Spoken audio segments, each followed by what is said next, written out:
¿Qué tal, chicos, chicas? Buenos días, buenas tardes. Vamos a asignar las actividades del día de hoy. Y bueno, esto más que una clase, me gustaría que puntualizar algunos puntos o algunos aspectos importantes que tenemos que ir anotando o pues registrando, que son como los temas importantes para efectos de su examen. Ya recibí sus actividades, ya las revisé, muy buenas, que bien que estén cumpliendo.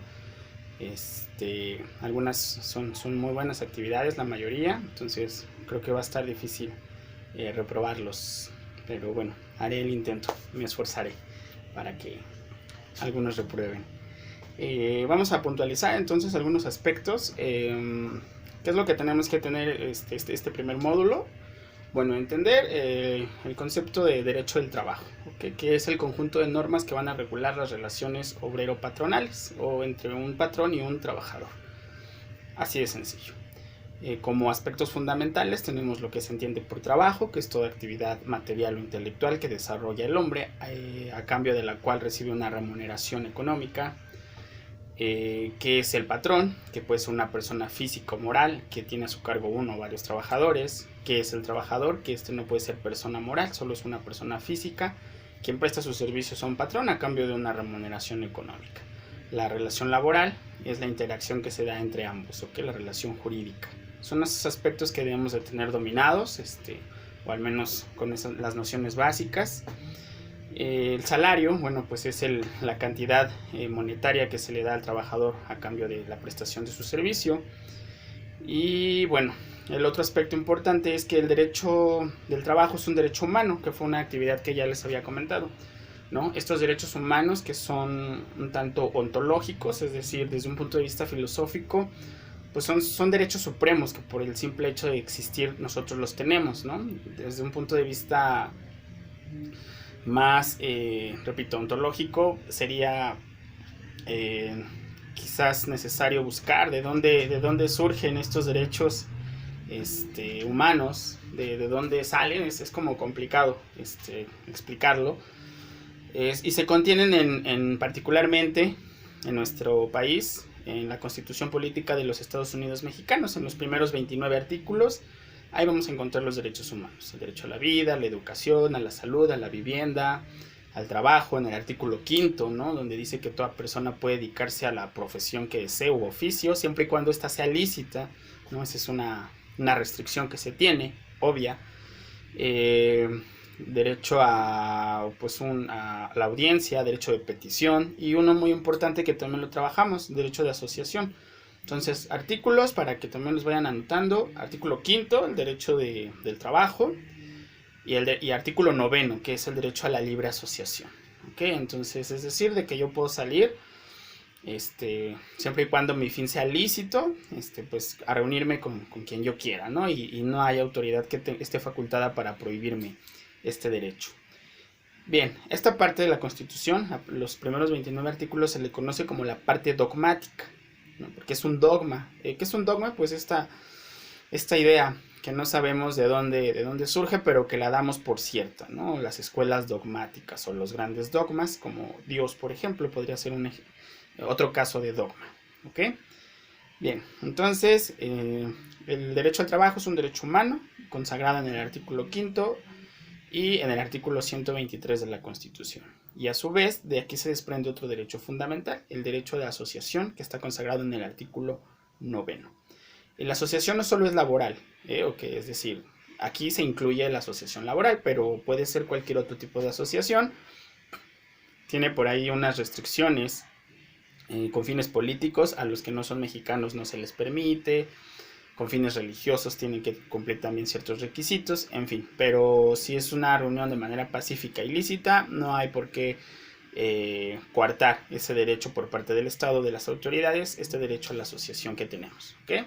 Entonces, esos son otros aspectos fundamentales: el derecho como un derecho humano, y específicamente como el derecho a la asociación, porque estamos hablando, recuerden, desde el inicio lo he dicho, de relaciones colectivas de trabajo, es decir, no de uno a uno, sino de un grupo con otro grupo. Normalmente a estos grupos tienen diferentes características, que de hecho será una de las actividades que ahorita se los voy a dejar.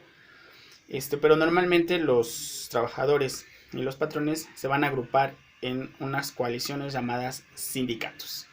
¿Okay? Sindicatos que van a formar gremios o sindicatos nacionales o sindicatos extranjeros. Hay varios tipos de sindicatos y que a su vez van a poder formar una federación o una confederación. Eso también lo veremos más adelante. ¿Okay? Entonces, pero la primera idea en cuanto a las coaliciones de trabajadores se va a dar con el nombre de sindicatos, que también pueden ser sindicatos de patrones, ¿no? Entonces, ¿qué es un sindicato? Pues es la reunión de un grupo de trabajadores o patrones que se reúnen con el fin común de defender sus intereses. ¿Okay? El derecho laboral es un derecho social. ¿Qué quiere decir esto? Que es un derecho en donde el Estado o las autoridades van a buscar proteger el sector vulnerable, que es el trabajador. Entendido que si estamos en un juicio, pues el trabajador tiene menos posibilidades de contratar a grandes abogados, un gran bufete o un gran despacho, a diferencia del patrón, que tiene posibilidades económicas. Entonces la ley busca un poco equilibrar estas circunstancias y por eso se le denomina un derecho social. Entonces, así la coalición de los sindicatos o la formación de los sindicatos surge pues a partir de la Revolución Industrial, ¿no? Específicamente en Europa, con los movimientos marxistas o los movimientos de izquierda, el comunismo y el socialismo y la defensa de los derechos laborales. Estos son como los antecedentes más remotos que podemos encontrar del sindicalismo, como lo entendemos hoy en día. En México particularmente, pues surge en la revolución, ¿no? Posrevolución. Recuerden que la revolución es un movimiento social que, entre otras cosas, busca una mejoría en las condiciones laborales. Tenemos dos antecedentes específicos de la revolución en materia laboral: la huelga de Río Blanco y la huelga de Cananea, ¿no? Pero hay más: la explotación en los plantíos henequeneros del sureste de México, en Yucatán, la explotación de las minas por parte de empresas canadienses e inglesas durante el Porfiriato, que valía más, no sé, un kilo de jitomate que el seguro de vida de los mineros mexicanos, ¿no? Si se morían, se les daban pues muy pocos pesos a las viudas o a los hijos, ¿no? Entonces toda esta explotación que se da en México durante el Porfiriato, que para las clases media, baja y bajas es la peor etapa quizás después de la independencia en nuestro país, porque eran explotados y eran esclavizados, las tiendas de raya, y literal era más fácil contratar a un nuevo peón o un nuevo obrero que tratar de sanar al que enfermaba o al que requería de algún tipo de atención médica. Esto da como resultado pues un hartazgo que va a desembocar, entre otras circunstancias, en la Revolución Mexicana de 1910. Bajo la bandera o bajo el liderazgo de Venustiano Carranza, y específicamente pues los obreros se van a ver muy identificados con Francisco Villa y Emiliano Zapata, los campesinos, ¿no? Entonces buscar la mejora en condiciones obreras, ¿no? Ese es el principal objetivo por parte de la revolución, y que va a tener eco en la Constitución promulgada en 1917, que es el gran resultado revolucionario, específicamente en el artículo 123, que nuestra Constitución será la primera en el mundo en elevar a ese rango, es decir, a rango constitucional, los derechos del trabajador, fijando como obligación un salario mínimo, un día de descanso a la semana y sobre todo la jornada laboral de 8 horas. Esos son los primeros logros del sindicalismo mexicano. Posteriormente ya viene el derecho de coalición y el derecho de asociación.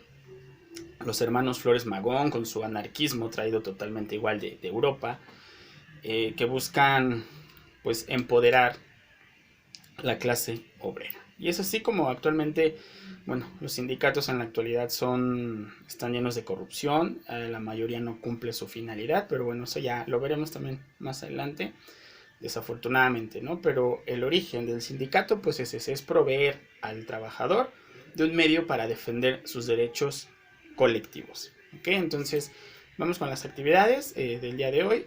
Vamos a hacer una pequeña investigación. Los tipos de sindicato, por favor, ¿no? ¿Cuántos tipos de sindicato hay y en qué consisten? Algo muy breve.